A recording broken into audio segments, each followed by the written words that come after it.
দাউলা বিৰাই সন্ত্ৰাস চলাইছে ভগৱানৰ গৃহত বিৰাৰ সন্ত্ৰাস বিৰা মানে দাউলা বিৰাৰ সন্ত্ৰাস চলিছে নলবাৰীৰ ভগৱানৰ গৃহত ভূত প্ৰেত নে কলা সাধু তাকে লৈ পৰিয়ালটোত আতংকময় পৰিৱেশে বিৰাজ কৰিছে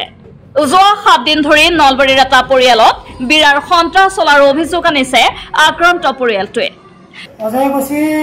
বিৰা জাপিছে কোনোবা চাৰিটা কি বিৰা এই বিৰাটো আৰু গম্পনা আৰু দাউলা বিৰা বুলি কৈছে তাহোন কি কৰে মানে তাহোন উৎপাত কৰে টিঙত শিল মাৰে ৰাতি শিল ধম মাৰে দিন ৰাত বুলি কথা নাই আৰু মানুহগটা ইয়াত থাকলে পিছপিনে কৰে পিছপিনে গ'লে ইয়াত কৰে নলবাৰী চহৰৰ পৰা 4 কিলোমিটাৰ নিলগৰ খান্ধেলি গাঁৱৰ এটা পৰিয়ালত দিনে নিশাই বিৰাৰ সন্ত্ৰাস চলোৱাৰ অভিযোগ আনিছে আক্ৰান্ত পৰিয়ালটোৱে গাঁওখনৰ ভগৱান ডেকাৰ গৃহত বিৰাজ কৰিছে আতংকময় পৰিৱেশৰ চিকিৎসা বিজ্ঞান মনোৰোগ বিশেষজ্ঞই এইবোৰ কথা নামানিলেও পৰিয়ালটো দিনে নিশাই বিৰাজ কৰিছে এনে আতংকিত পৰিৱেশ 3 দিন আগৰ পৰা নে হৈছে ঘৰৰ ভিতৰত থকা কাপোৰ চপোৰ কৰিছে কিন্তু ঘৰৰ ভিতৰত পৰাই পঢ়িনা বনাই আছে কৰি ৰহিৰ পৰা এনে বাইজত কৰিছে ইনকা পটকা কৰিছে থাকাৰ মতো হেতুৰ মতে যদি ইবাগে থাকো সিবাগে কৰে সিবাগে থাকলে ইবাগে কৰে দুদিন মান শব্দ নাছিল সাউন্ডটো দেখোন না শব্দ হৈছে মান আকৌ দেখা তো থম নমে মানে মই ৰাতে কাপোৰ নহতে এৰাই জানে মই কাষত বহে তাউলা টানি আছো কাপোৰ কি কৰে মানে কাপোৰ বিলাক এই পুখুৰীটোত দলি মেতে চিৰি ভাঙি দলি দে পৰিয়ালটোৰ মুৰব্বী ভগৱান ডেকা আৰু তেওঁৰ পৰিয়ালটোৰ স্পষ্ট কথা বিৰাই সন্ত্ৰাস চলাই আতংকিত কৰি তুলিছে পৰিয়ালটোক ভগৱান ডেকাৰ পৰিয়ালটোৰ সদস্যসকল গৃহৰ বাহিৰত ওলাই আহিলে গৃহৰ ভিতৰত সামগ্ৰী লণ্ডভণ্ড আৰম্ভ হয় আনকি এটা ৰুমত পৰিয়ালটোৰ লোকসকল থাকিলে আনটো ৰুমত চলে বিৰাৰ সন্ত্ৰাস তাৰপিছত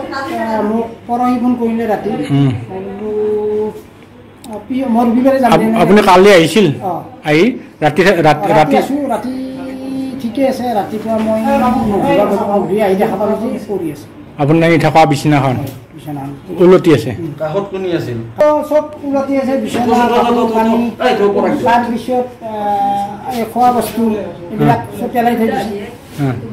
দেখি মই হতভম্ব হৈছোঁ নিজকে ঘৰত যেতিয়া হ'ব এইবিলাক নিজৰ ঘৰত যেতিয়া হ'ব এইবিলাক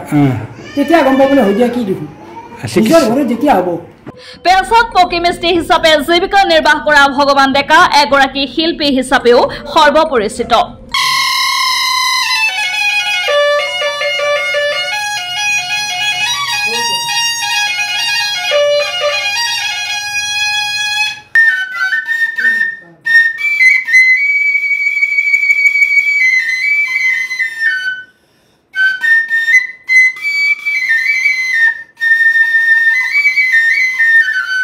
সুমধুৰ বাঁহী বজোৱা পেপা খোল বজাই মানুহৰ মাজৰ শিল্পী হিচাপে পৰিচিত ডেকাৰ গৃহত কিছুদিন ধৰি চলা ভূত প্ৰেত অথবা কলা সাধুৰ সন্ত্ৰাসত সন্ত্ৰাসিত পৰিয়ালটোৱে এতিয়া কবিৰাজৰ সন্ধানত নামি পৰিছে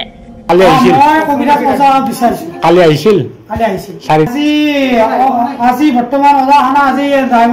এইবিলাক পেলাইছে দাউলা বিৰাই কালিতো মই ৰাতি এইবিলাক চব ঠিক কৰিছো আহিম বুলি কৈছে আৰু এটা কথা আছে কি আমি কোনে জাপি দিছে কোনে কি কৰিছে নিজে আহিছে নে কিয়ে দিছে আমি একোৱে গম পোৱা নাই খালি অত্যাচাৰ কৰাটো দেখা পাইছো কবিৰাজে হেনো তেওঁলোকক এই আতংকময় পৰিৱেশৰ পৰা উদ্ধাৰ কৰিব পাৰিব বুলিও আক্ৰান্ত পৰিয়ালটোৱে দাবী কৰিছে এই বস্তুটো হবৰ ৰাজা সপ্তাহে হ'ল কি কৰে কাপোৰ গলা নিনি পুখুৰীত খেলে অত্যাচাৰ কৰে পুৰণা কানি কাপোৰ গলা খেল থাকে দলিয়াই দিয়ে এতিয়া তালাতে মাতি থৈ পেলাই গুচি গ'লো এটা ঘৰ দৰ মুচি থৈ গুচি গ'লো চাউণ্ডে গজৰৰ দৰ্জা মেলি পেলাই কাপোৰগিলাতে পৰি থাকে বিছনাৰ কাপোৰগিলাতে পৰি থাকে আমি তুলি থৈ দিওঁ বিছনাখনে সেইখন বিছনা চাক ক'ত আছে নামি আনিছি থৈ দিওঁ থৈ পেলাই ওলাই গ'লো তাৰপিছত এইবিলাক থৈ দিওঁ এইবিলাক বিশ্বাস নকৰে কি ক'ব নকৰিলে নাই আৰু আমি এতিয়া বিশ্বাস কৰোঁ আমি এতিয়া আমি লগে আছোঁ আমি তো চিকিৎসা কৰিছো সেইকাৰণে ডক্টৰৰ কমলতে এইবিলাক সাংঘাতিক লক্ষণভাৱে চিকিৎসা বিজ্ঞান অথবা মনোৰোগ বিশেষজ্ঞৰ কথা শুনিলেই খঙত টিঙৰি তোলা হৈ পৰে পৰিয়ালটোৰ সদস্যসকল বিলাকে মানসিক ৰোগ বিশেষজ্ঞসকলে এইবোৰ বিশ্বাস নকৰে ডক্টৰৰ বিকৃতি ঘটিছে যেতিয়া আহি দেখা পাব বোলে হৈ দিয়ে নিজৰ ঘৰত যেতিয়া হ'ব এইবিলাক তেতিয়া গম পাবলৈ হৈ দিয়া কি দেখোঁ নিজৰ ঘৰত যেতিয়া হ'ব আজি তেখেতসকলে একো ঘৰত হোৱা নাই যে বেলেগৰ ঘৰত হৈছে অনুভৱ কৰা নাই যেতিয়া নিজৰ ঘৰত হ'ব তেতিয়া তেখেতে ক'ব হৈ দে যে ল'ৰাজনে যিজনে সঁচা কথা কৈছে সত্যই আজি মোৰ ঘৰত হৈছে তেখেতসকলে অনুভৱ কৰা নাই যেতিয়া তেখেতৰ ঘৰত হ'ব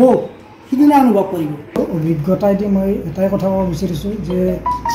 বিশেষজ্ঞসকলে বা বৈজ্ঞানিক হওক বা স্বাস্থ্য বিভাগেই হওক এইবিলাকে বিশ্বাস নকৰে কিন্তু মোৰ অভিজ্ঞতাইদি মই এটাই তেওঁলোকক ক'ব বিচাৰিছোঁ মোৰ ঘৰত যিখিনি কাৰাগাৰ্য আগতে হৈ গৈছিল ঠিক একে পৰ্যায় গতিকে তেতিয়া মোৰ ল'ৰাটোক মই বচাব নোৱাৰিলোঁ বুলিয়ে ক'ব পাৰি জাষ্ট মই গোটেই চিকিৎসা কৰিছিলোঁ